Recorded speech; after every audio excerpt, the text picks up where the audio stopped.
Assalamualaikum and also very good morning to everyone. So welcome to another session of Breakfast at UMHealth. So today we have Dr. Riyanto Teguh Widodo. So just a bit of our speaker's biography. Dr. Riyanto Teguh Widodo started his career as a pharmacist in the pharmaceutical industry, and he is now a pharmacy lecturer at the Pharmaceutical Technology Department, Faculty of Pharmacy. Besides lecturing for various modules under pharmaceutical technology discipline, he is also a professional consultant in the pharmaceutical area.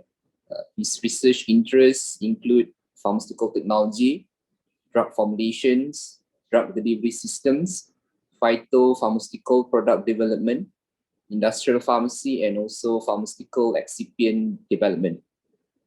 To date, he has received nearly 10 awards at the national and also international levels, registering about 4 products of ENT and 2 patents for artificial saliva formulations, and also a method to prepare a directly compressible excipients. And professionally, he is also a registered pharmacist with a license to practice in Malaysia and also Indonesia. Right? So without further ado, I'll pass over the session to Dr. Riyanto. Thank you very much, Dr. Zarif, for the introduction, and good morning to everyone.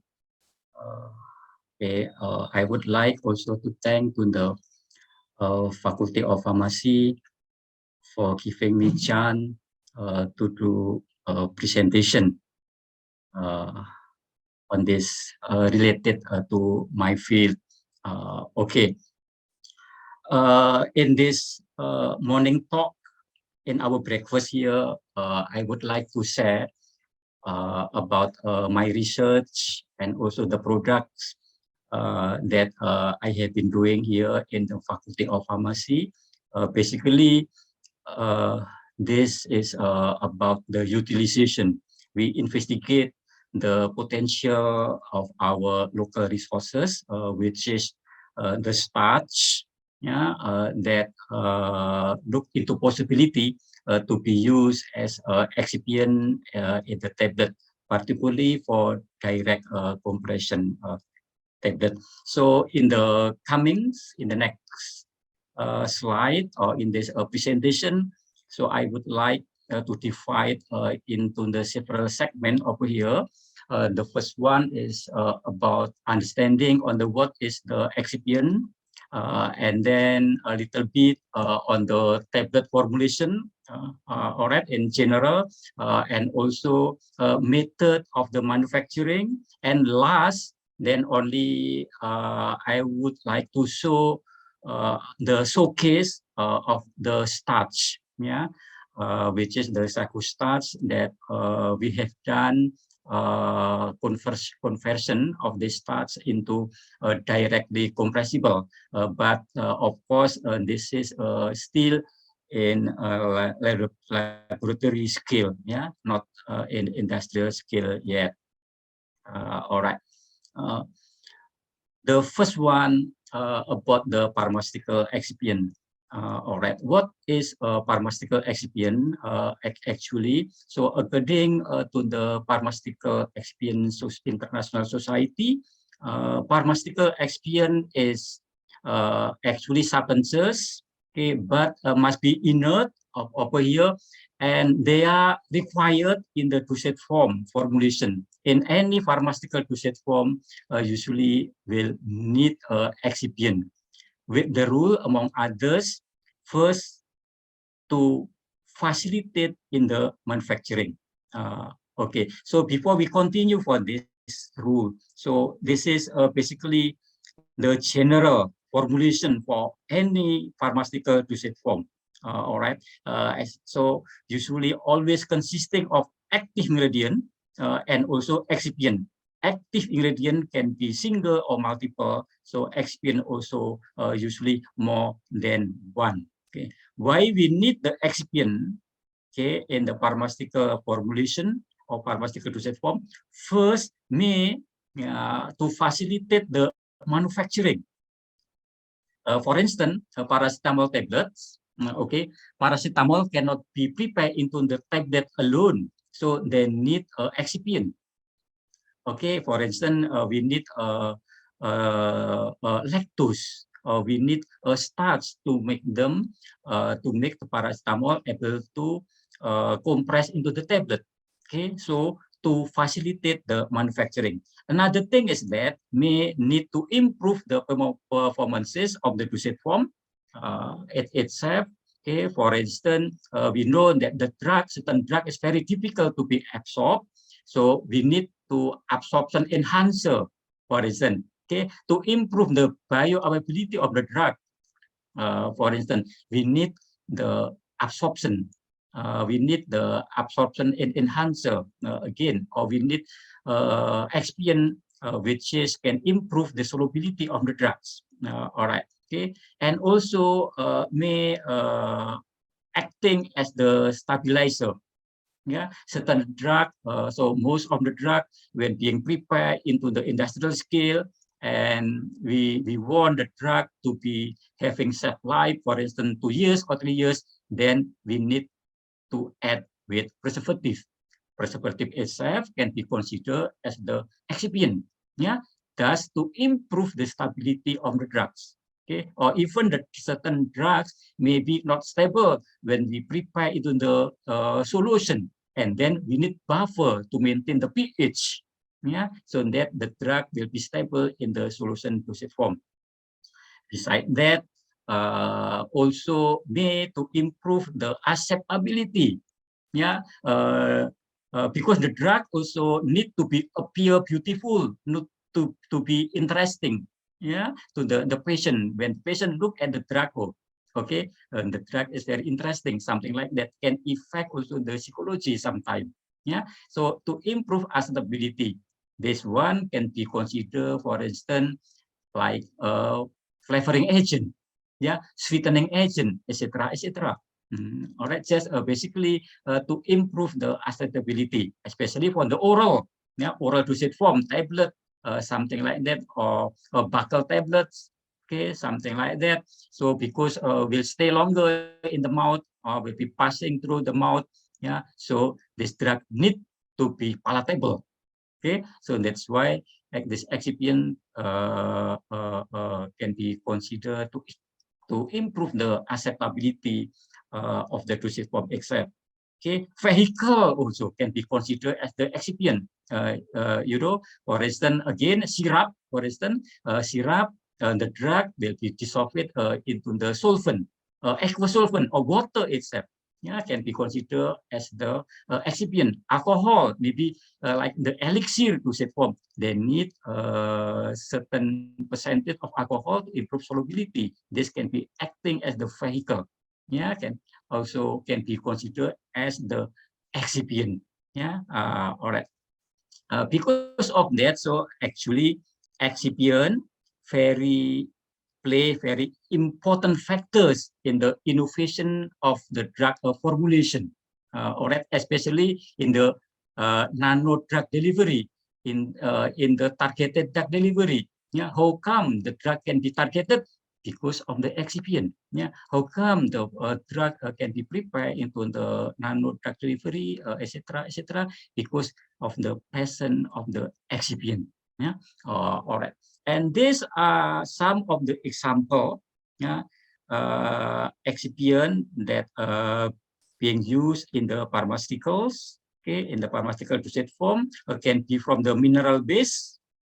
Okay, and also from the natural, yeah, natural base, from the carbohydrates, and also from the polymer, yeah, and other excipient, maybe from semi-static or from the synthetic of the pharmaceutical excipient. Okay, and even though, yeah, so I would like to address also about the global market. Yeah, even though in the research, yeah, maybe research on the excipient development not as popular as research in the generic drugs, or also in the drug development, but the global market is quite high also. Yeah, so of course, in terms of the number, in terms of the amount, below the generic drug development and also other things, but quite high. In fact, the annual growth is about 6.0%, about 6%. So this is quite high. About 6% is quite high. So if we are wanting to involve in the business of the pharmaceutical experience, the prospect is actually quite good. Yeah. All right. Okay. On the tablet formulation now, yeah, on the tablet formulation, this is the basic tablet formulation, very basic one. Yeah, usually, yeah, the tablet formulation consisting of the drugs, yeah, active ingredient. Can be a single or multiple, yeah, like a multivitamin tablet, for example. So consisting of so many vitamin often there. Okay, the drug active ingredient can be single or multiple. Yeah, then they must be having filler, then must be having the binder and disintegrators, and also lubricant. Okay, the filler sometimes can be more than one. Binders, disintegrator also can be more than one sometime. All right. What is the function of the filler over here? Actually, to making part that will be suitable to the dosage. Yeah, the final dosage. For instance, we have the paracetamol. Yeah, the dose is about 250 mg or 500 mg. So actually, the tablet, the total weight of the tablet is not 250 or 500 mg, but be made into 700 milligram. Yeah, so we can fill up the filler over here to make it into 500 or 700 milligram just now. All right. Okay, this is the function of the filler. The binders, as you know that the tablet consisting of many ingredients often there. So they need to be bind each other. All right, so then can be compact into the tablet for binding, yeah, to make it the powder bind each other, bonded to each other. Okay, and also disintegrator. Yeah, we need the tablet to disintegrate. Yeah, after being administered, after taken by the patient in the gastrointestinal tract, often there must be dissolved the tablet. So we need the disintegrator over here. Lubricant, almost all of the tablet formulation, we need a lubricant. Yeah, the lubricant actually the function of the lubricant is actually to facilitate into the production. When the powder being compressed into the tablet, there will be friction between the powders and the tableting machinery. So that we do not want the tablet at the end of the day, the tablet resulted will be having rough surface or rough shape, at the edge of the tablet. Yeah, so the tablet will be smooth. All right, that's why we need a lubricant. Okay, or to avoid the sticking, yeah, from the powder with the tableting machinery. Yeah, to avoid the sticking. All right, we look at this formulation. There are many components. Okay, so our objective over here, we want to replace with Xpn, so many Xpn over here, with a single Xpn, which is multi-purpose. Multi-purpose means having function, an Excipient having function as filler, binder, and disintegrator. We have only one Excipient, if possible. All right, what is the purpose? Of course, the purpose is to simplify the formulation. Okay, there are many advantages when we have a very simple formulation of the tablet. All right, one of the advantage, yeah, of course, by formulator scientists, okay, very easy for them, yeah, to formulate just drug and then one excipient and lubricant. Okay, so very easy to formulate this. All right, especially when we are going to optimize the formulation, because the variable is only one, yeah, as compared to this. Yeah, let's say if we take this 3 excipient, the variable is 3, so to make optimization, the factorial design can be 9, yeah, whereas here only 1.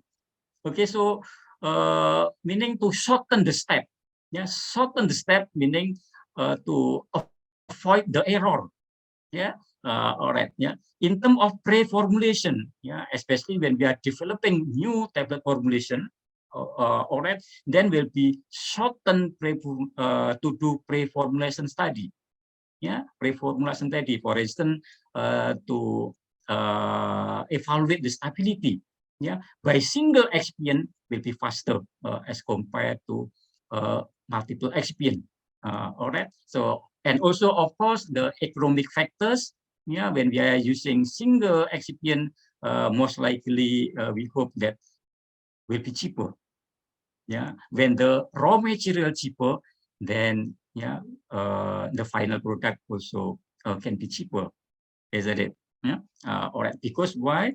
This formulation also will determine the method of manufacturing of the tablet also. Okay, so actually there is a correlation is other between formulation and also the method of the manufacturing tablet. Okay, and this is the tablet manufacturing. Yeah, our topic of breakfast today is about the direct compression. Isn't it? Yeah, we would like to focus on the direct compression. Okay, if we look at the tablet manufacturing over here, yeah, there are 3 types, yeah, of tablet manufacturing. This first 2, wet granulation and dry granulation, this is actually non-direct compression. Yeah, wet granulation, dry granulation, non-direct compression. Okay, and the third method is direct compression. All right, what is direct compression now? Yeah, what is the meaning of direct compression? Direct compression is actually describe the process of the tablet manufacturing where tablets are formed by compressing directly from powder mixtures of the active ingredient and with the suitable directly compressible excipient. Yeah, meaning to say that when we do direct compression, yeah, there should be specific excipient. Yeah, the excipient must be able to compress directly. Yeah, whereas on these 2 methods, not necessary so. Yeah, maybe the raw material on the excipient just not directly compressible, but by going through this process, yeah, by moistening, by wet screening, drying, and all that, actually this process is making the powder become compressible. Yeah, same thing with this. Yeah, by slugging, by screening, this is actually making the raw material become compressible. Yeah, all right. Okay. Yeah, for direct compression, because yeah, the powder mixture just not directly compress into the tablet, into the tableting machinery. So the requirement for directly compressible excipient must be first free flowing. Yeah, so the excipient must be able to flow well into the punch and die of the tableting machine, into the mold of tableting machine. All right, and also of course compressible, yeah, and exhibit high loading capacity or dilution potential, meaning to say that by using very less excipient, yeah, this excipient and the active ingredient or drug will be able to flow and compress into the tablet. Yeah, this one. And this is our machinery. Okay, in the Faculty of Pharmacy, we have a pilot plant for manufacturing tablet. Actually, yeah, we have with capacity 5 kg to 50 kg. Yeah, this one pilot plant. So the basic machinery or equipment used in the tablet manufacturing. All right. So of course, we have this rapid mixer. This is for mixing and also to prepare the granule. All right. Especially when we are using a wet granulation and also dry granulation. Okay, and then we have the wet shipper or extruder. This is actually to reduce the particle size. Yeah, and also we need the drying. All right, especially for wet granulation because we make it into wet, just store the powders, and then we have the mixing. Yeah, the final mixing or second mixing, what we call it as double cone mixer. Then only we compress into the tablet. Yeah, this is the tableting machine. Yeah, so all of this facility available in our pilot plant at the Faculty of Pharmacy. So everyone can visit to our pilot plant later on who interest to know about this. Yeah, we are welcome to everyone. All right. Okay, so this is tablet manufacturing by wet granulation. Okay, so I just want to share with everyone here to show what actually the differences between non-direct compression and direct compression in manufacturing of the tablet. Okay, you can see from here, there are so many steps involved in the wet granulation. Okay, first, weighing. Yeah, so of course, in any manufacturing of pharmaceutical dosage form, we start with weighing first because there are formulation, there are many ingredients, isn't it? In the pharmaceutical dosage form. So we have to weigh according to the formulation. Okay, and then here, okay, our staff in action here, preparing the tablet. So all of the powder after being weighed, except the lubricant, okay, will be transferred into the granulator machine. Okay, transfer into the granulator machine. Okay, and then we start mixing. Actually. Okay, and then you can see here, the stuff. This actually preparing binding agent. Preparing binding agent over here. Okay, and then we want the tablet just not look interesting, look beautiful. Oh, okay. We put some coloring agent over here. We put coloring agent. You can see here the color, coloring agent, and then we pour into the granulator. Granulator machine just now, and continue mixing. And continue mixing. All right. So after the mixing, it does depend on the formulation. Okay. Sometime about 10 minutes or 15 minutes, something like that. So of course, different formulation need different timing for mixing time. And then we have the wet powders. We have the wet powder mixtures just now, and then will be passed through to the extruder.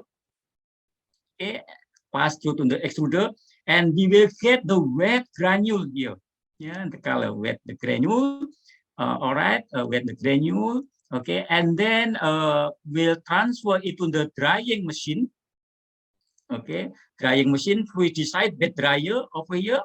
Okay, and then will be dry again, depend on the formulation. Okay, and also depend on the moisture content that we want at the end of the powders. All right, maybe about 15 minutes or 20 minutes. All right, okay, and then this is the dry granule. Then dry granule will be once again undergo size reduction.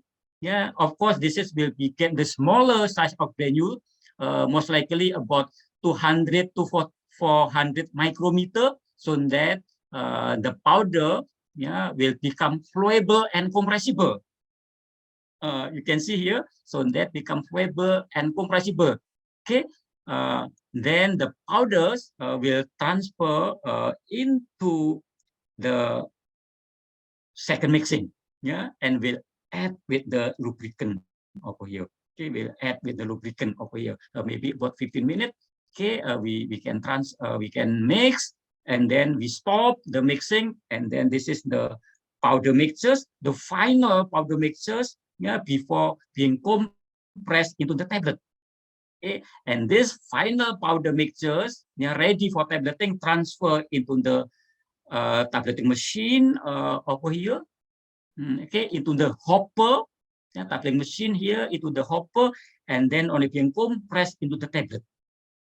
Okay? So again, why just not the raw material need to be flowable, because the powder being going to be compressed into tablet need to flow, from this hopper into the mold of the tablet. So that's why the powder must be able to flow, and of course must be able to compress into the tablet. So this is the final of the product.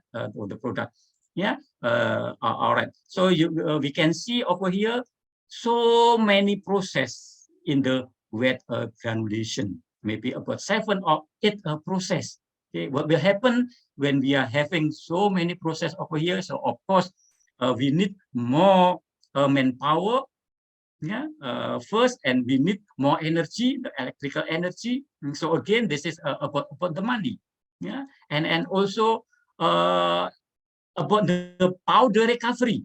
The powder recovery may be less. Maybe about 5%. The powder will lose. Okay. Okay. Because we have requirement. Your manufacturing method cannot be having recovery loss more than 5%. So let's say we assume that 5% powder loss. So actually, this is also money also. Isn't it? So many things can happen here. So in other words, even though this method is maybe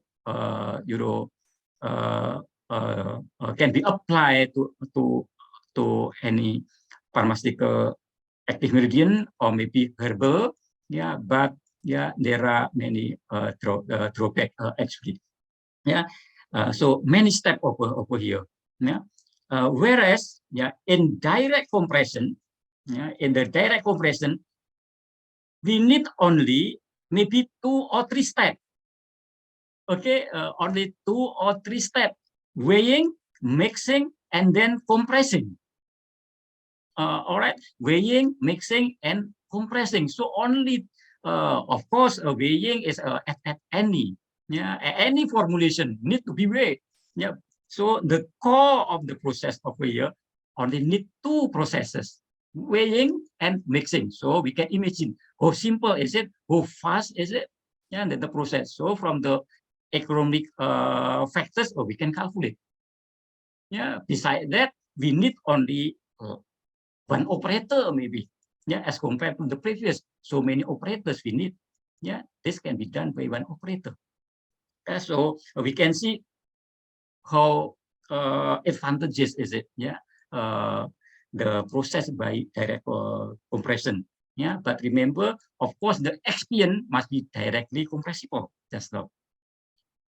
All right. Because of that, in industrial, so of course, money is number 1. Capital is number 1. Okay. Looking at the process, looking at the formulation just now, very simple formulation, and then the manufacturing process also, a manufacturing process also very simple. Actually, this is the preferred method by pharmaceutical industry in manufacturing of tablet. They are preferring to this. At one time, we have done survey on this. What is the most method preferred by you? Then most of them say actually direct compression. But the only thing is that they say sometimes direct compression, the Xpn is very expensive. And not easy to be obtained, because everyone direct compression Xpn is imported. Imported. We are not producing yet. We are not producing yet actually for this. Okay, so with the growing popularity of the direct compression method, because of the preferred method just now, of course, the demand for direct compressible Xpn is increasing. Yeah, so we should anticipate on that. Yeah. Besides that, when we look at the tableting machinery, all right, now tableting machinery, the rotation speed is very fast, meaning to say that, so the tableting machine now in 1 minute or in 1 hour can produce many tablets, yeah, as compared to the old fashioned one. Yeah, all right, very fast. Yeah, the amount of tablet produced in 1 minute or in 1 hour more, very high, meaning the rotation, just the mode of rotation, very fast. Okay. This required directly compressible tablet, because when the rotation on the tableting machinery very fast, then the powder also need to be flow very well. Yeah, okay, need to flow very well, meaning must be direct compression, just now related to the direct compression. Yeah, so actually the demand is very increasing. Yeah, all right. Now we focusing on the starch. Yeah, the starch. Okay. These are the list of the starch that commonly used in the solid dosage form. Yeah, maybe in the tablet, in the capsule, in the powders, and other forms. Yeah, so can be corn starch, potato starch, cassava starch, and wheat starch. Yeah, the corn starch is very popular one. Yeah, because most of this starch is actually exported from the Europe. I think that's why from the corn starch. And this corn starch, so of course, must comply with the pharmaceutical grade. Yeah, all right. Okay, very common. Yeah, but this native starch, what we call it as the native starch, not undergo modification yet. Okay, cannot be used for direct compression. Yeah, so this starch, native starch, may only use in wet granulation. Okay, and then only one functional only. Yeah, one function cannot be multi-purpose. Yeah, one purpose only. Yeah, maybe acting as binding agent and disintegrator. Yeah, these two, either as binding, either as binder or disintegrator. Yeah, for this cannot be a multi-purpose. Okay, why say so? Why cannot be used as direct compression? Because native starches, yeah, usually will exhibit very poor compressibility, yeah, poor compactability. Yeah, indeed, with high compression can be compacted, yeah, can form tablet, but this tablet is very fragile. Yeah, this is the starch. Okay, yeah, at low compression cannot be compacted, yeah, not compressible. But when we increase the compression force in the tableting machine, we use a compression force very high, yeah, can form compact, but very fragile. Yeah, the tablet is very fragile. Okay. Besides that, poor flow properties. Yeah, just now as has been explained, yeah, the Xpn need to have well flow property. Isn't it? Yeah. So that's why, yeah, in order to be able to use as direct compression, then this native start need to be modified. Yeah, required modification. Okay, to render them flowable and also compressible. Okay, all right. And these are the method that can be adopted. Okay, how to making the starch just now flowable and compressible. Okay, basically there are two classification. There are two ways. Yeah, how to making the starch directly compressible. Okay, by chemical modification and also by physical modification. Yeah, can be divided into two. Yeah, commonly. All right. For chemical modification, can be done by acid or enzymatic hydrolysis. Yeah, and also can be done by acetylation of the starch. Yeah, and also carboxymethylation of the starch. Yeah, by acid and enzymatic modification, okay, usually will produce the starch which is more crystalline.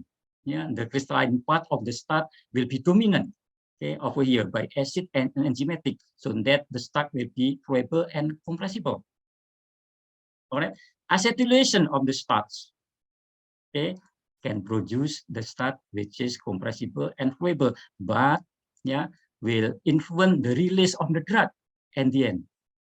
They usually will be slower in the release of drug. Of course, this is good for sustained release. Yeah, maybe. Yeah. Carboxymethylation of the starch. Okay, this is making the starch very good in terms of the disintegrator. Okay, the drawbacks for chemical modification, of course, yeah, in terms of the price, economics very high. Yeah, usually we use the organic solvent. That is why also environmentally not friendly.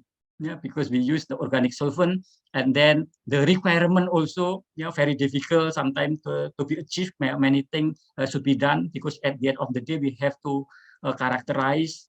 Yeah, we have to show to the regulatory that the product not contain, or maybe only contain less portion of the organic solvent. Yeah, there's the residue, what we call it, and the residue very less. Yeah, maybe NPPM, something like that, and not easy sometimes to remove the organic solvent in it. Yeah, beside that, yeah, actually for chemical modification, not producing the multipurpose excipient, yeah, except for acid and enzymatic, maybe can.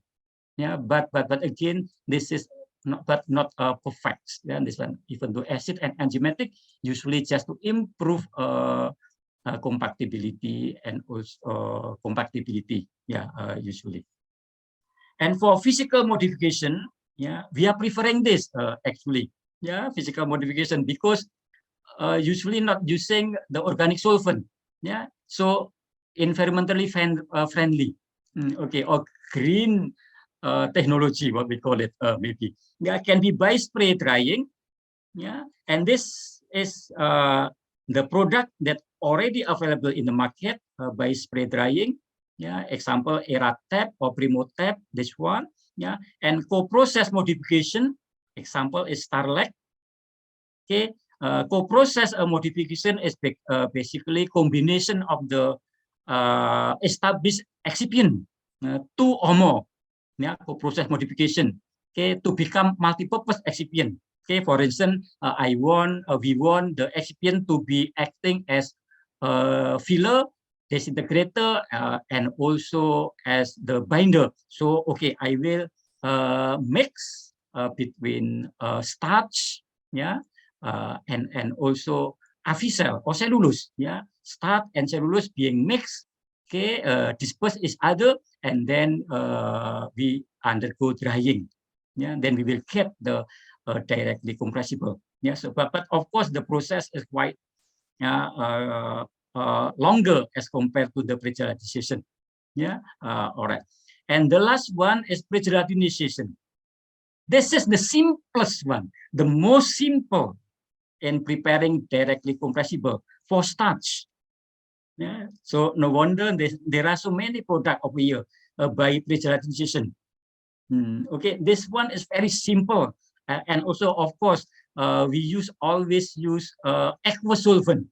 Yeah, because in co-process, yeah, co-process and also spray drying, sometimes we need organic solvent. But for pre-gelatinization, always we use the aqueous solvent. Yeah, using water.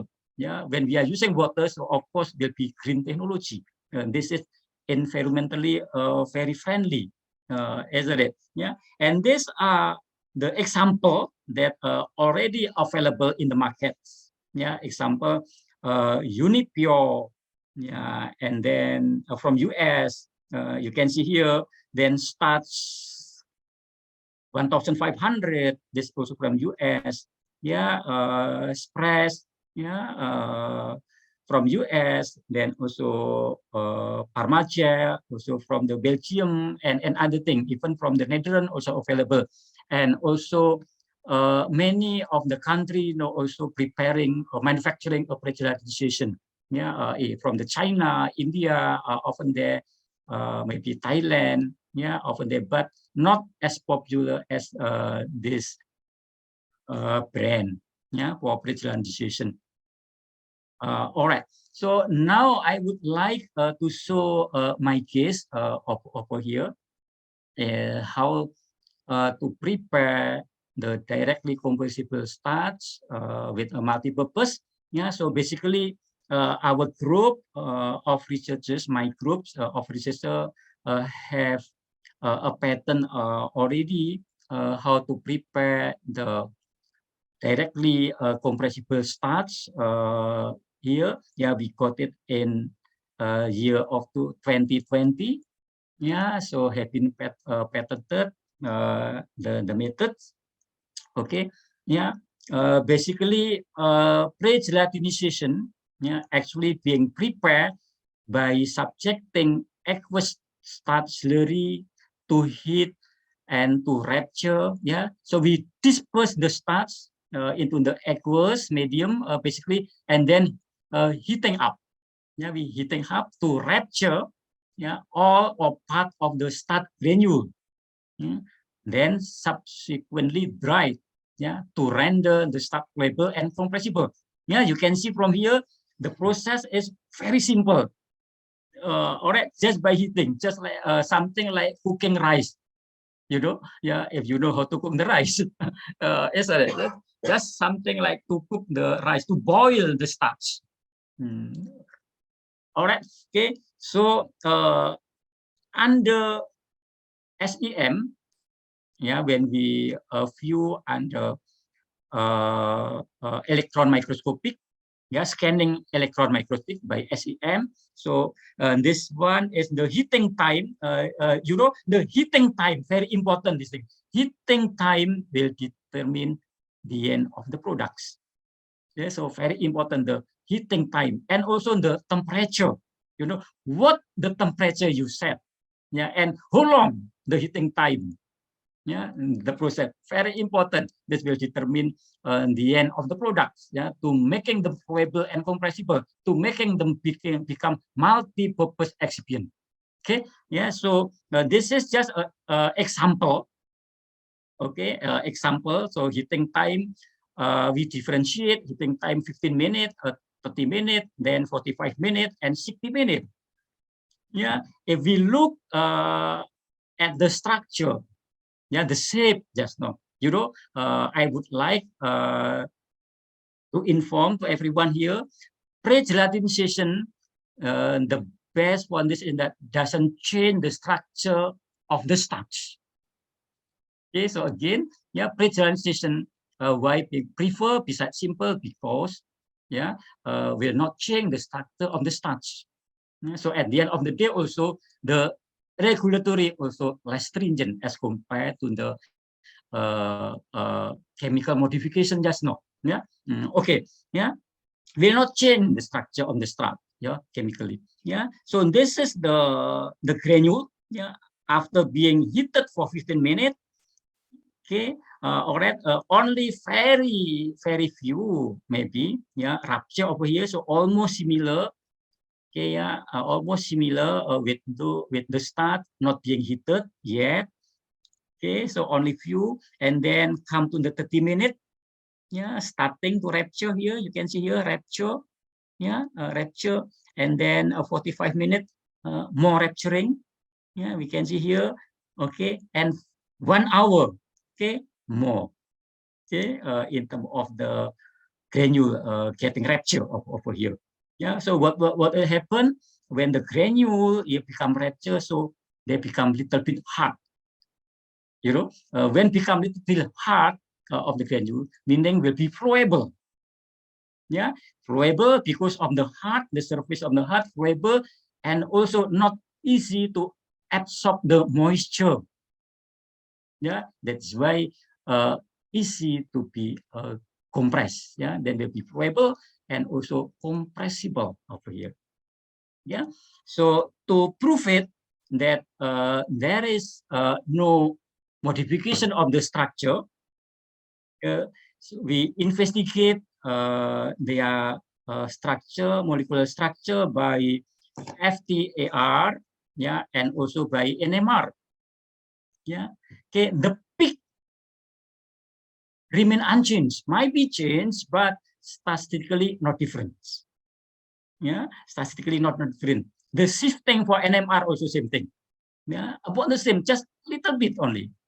Okay, acceptable. Yeah, meaning to say that the molecular structure doesn't change over here. Okay, and then also from the thermal properties. Yeah, the thermal properties. All right. So of course, for thermal properties will be changed. Yeah, thermal property will be changed. Because let's suppose native starch. Yeah, native starch. All right. The non-crystalline part is still fully in there. Yeah. Whereas when being heated, as the time increase over here, then the non-crystalline part will be less. Yeah, that's why starting temperature to melt, okay, will be higher. Yeah, as the heating time longer, then start to melt will be longer. Yeah, because yeah, part non-crystalline part of the native starch will be still full, and other will be less. All right, and that's the peak of the melting. You can see here the peak of the melting is about the same. Okay, the peak of melting is about the same, and the final one is also about the same. Yeah, about the same. We can see here the duration only. Yeah, will be different. Yeah, the duration only will be different. Okay, and of course the delta H, the energy required to melt for native one will be higher. Yeah, will be higher over here. All right, and when we calculate the degree of gelatinization, yeah, as the heating time increase, the degree of gelatinization also increase. The rupture, the level of rupturing just now, yeah, we call it as degree of gelatinization, yeah, will be increased. So the degree of the gelatinization, actually, this one is the keyword, yeah, how the end of the product will behave, what the characteristic of the final product will behave. Is it good reliability? Is it good compressibility? We can play with this. Yeah, the degree of sensation. So of course, we will play. The variable will be the heating time and the temperature. Yeah. All right, and this is from the crystallinity. Yeah, the degree of the crystallinity, the type of the crystal may be changed. Yeah, physically might be changed. Okay, for native there is the crystal. Yeah, we can see the peak over here, but after being heated, then will be melting over here. That's why no longer at 5 degrees. Yeah, no longer here. Yeah, so this what call it as A type. Yeah, the crystallinity A type.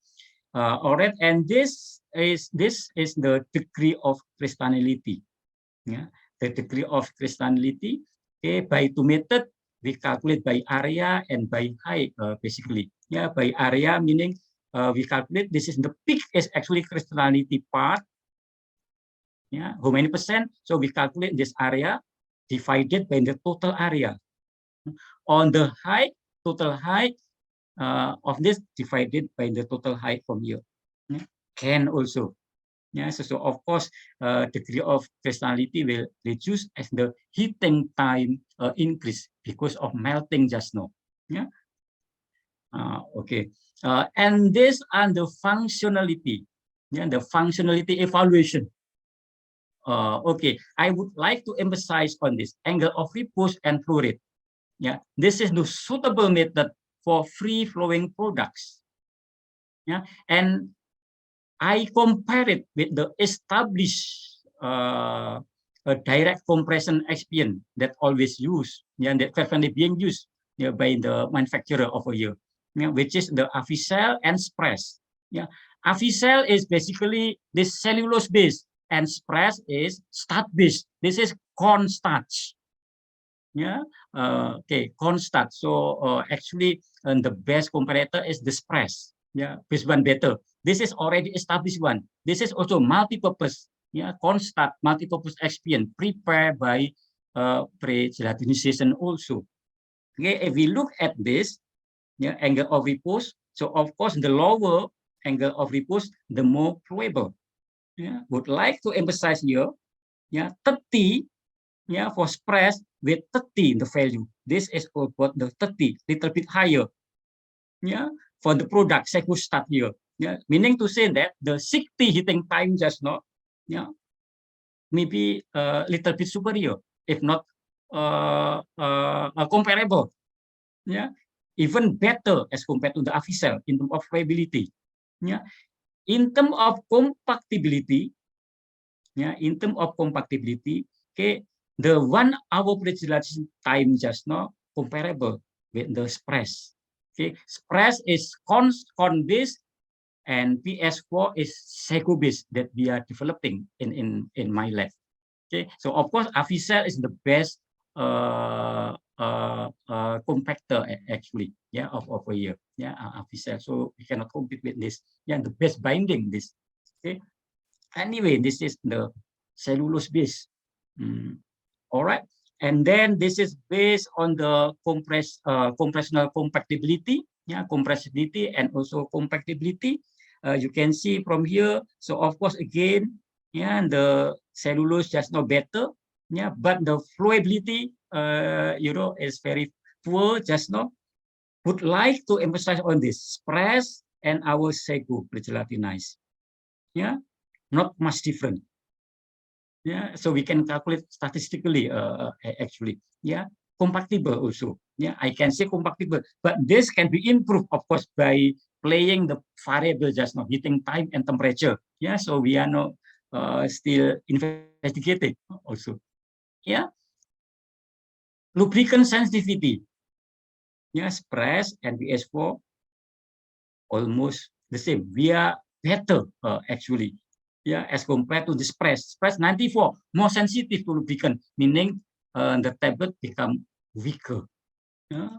All right, and loading capacity, yeah, comparable, yeah, Express and PS4, and then okay, these are the example, yeah, the example of the formulation that we are preparing. Now you can see here for paracetamol tablet, very simple formulation. Orally disinfecting paracetamol tablet, also very simple formulation. Theophylline tablet, also very simple formulation, only 3. And we have evaluated all of this, including their stability, yeah, in our lab, in compliance with the pharmaceutical tablet dosage form. All right. So we can see the potential of pressurized of Secustat. All right. With that, thank you very much. Right. Thank you, Dr. Riyanto, for a very interesting presentation. I think there are a few queries in the Q&A, if I can just read them. So basically, there's a question from Prof. Chan. So when we check for fake drug, do we just determine the presence of the drug, or do we determine accurately the exact amount of the active drug in the tablet? All right. Actually, there are many, yeah, to evaluate the counterfeit drugs. Yeah, so there are many methods. So first one, of course, we can check the active ingredient. Yeah, active ingredient can be from the quantity point of view. Yeah, and also we can check also from the excipient. Yeah, so from the excipient itself, because from the original, we can see the registered drug, they already mentioned everything. Yeah, what the type of excipient and what type of active ingredient and how to manufacture and all that. All right. In fact, also the fake product, yeah, can be investigated from the packaging. Yeah, this one also can be done. Yeah, so I have done from the packaging. Yeah, sometimes the content, the experience is correct, but the packaging, you can see the quality of packaging is different. Yeah, so that one is among the method that we can do. Yeah, all right, thank you. Another question from Prof. Chen. We know that the manufacturing of medication has to be sterile. I noticed that the personnel has exposed arms, etc., which can definitely contaminate the process of making the medications. So please elaborate on this. Oh, okay. Yeah, this Yeah. is Thank you, Prof. Chan.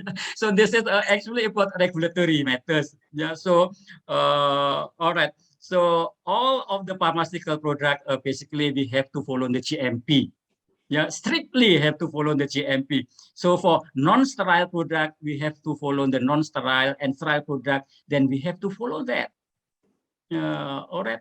This GMP good manufacturing. This include very comprehensive. Yeah, from the starting from the premises, then also starting from the method, then starting also from the personals, yeah, the location of the company and all that, and so everything we have to do some kind of the following the regulation. Yeah, in fact about the documentation as well. Yeah, so I think we should not do that. Yeah, so if this not following the GMP, then the product should not be accepted. Yeah, because in the process of manufacturing, there is the quality control. Yeah, so there is in-process quality control from raw material until the product that ready to be marketed. All right, and that's the GMP thing. So must be audit. Yeah, must be audited periodically. Yeah, okay, then should not happen. So if the enforcement found that the company not following the GMP procedures, the following GMP guideline, then we should give some warning or even we can stop temporarily that company concern. Yeah, okay. All right, just one more last question from Prof. Chen. So, how much of a paracetamol tablet is Excipient? Question is, can the tablet be made smaller by compressing the excipients more, but still serve the functions of filler, binder, and disintegrator? Can, yeah, can.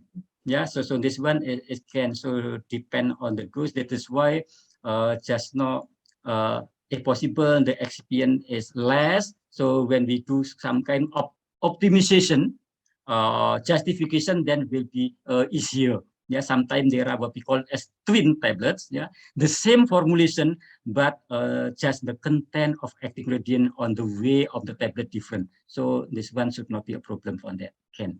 Yeah. All right, just last questions, Dr. Riyanto, from Dr. Kamalat Kanan. He asks, drugs sold in Lazada with no ingredients mentioned only for insomnia, how to check this drug whether it's legitimate or not? Your views. Yeah, yeah, from Lazada. Yeah, so actually, there are according to the Poison Act and other regulation. Yeah, we should buy the drug from the correct resources, especially for the poison type of the drugs. Yeah, so actually, when we want to buy something, yeah, we have to check whether the product is actually legal or not legal. Yeah, to check the legality, then we just very simply whether this product is having a registration number or not. Yeah, is there any registration number? Yeah, something like that.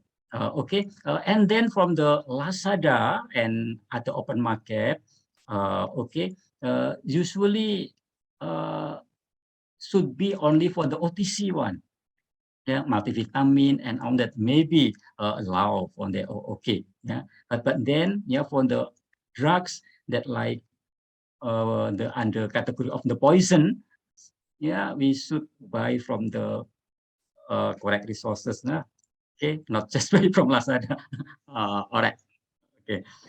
All right, thank you, Dr. Riyanto. It's already 9 o'clock. I would like to, if for other participants, do you have any questions? I suggest you just send an email to Dr. Riyanto, so I think he can always get back to you. So it's already 9 o'clock. I would like to thank you, Dr. Riyanto, first, as our speaker today, and I would like to thank all other participants for taking your time to attend our session today. So I think that's it from me. Thank you very much, everyone. Thank you. Thank you.